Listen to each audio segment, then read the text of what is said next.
Welcome back guys, Kidans TV back again with another video. So ito yung karugtong guys no sa minasilyahan natin ng all-purpose Pioneer epoxy na dugtungan sa Hardiplex.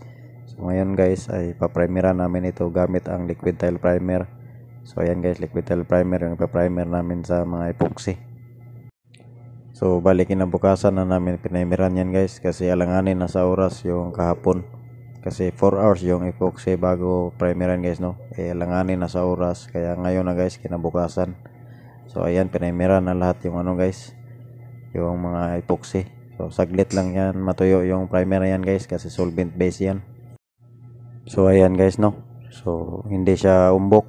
So pag may makakita kasi ng naka-epoxy na dugtungan sasabihin kasi umbok yan.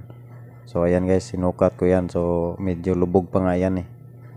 Tapos may magsasabi pa na ang tigas yo magliliha, lagot kayo sa pagliliha niyan.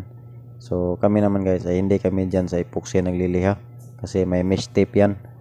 So doon na kami sa finishing kasi papatagin pa namin talaga yan guys ng ano, concrete putty or kaya skim coat. Sige ano, So yung epoxy na yan ay pang ano lang yan sa dugtungan, pang tapal sa dugtungan lang yan, hindi yan yung nililiha kaya hindi dapat na nakaumbok yung pagmasilya dyan.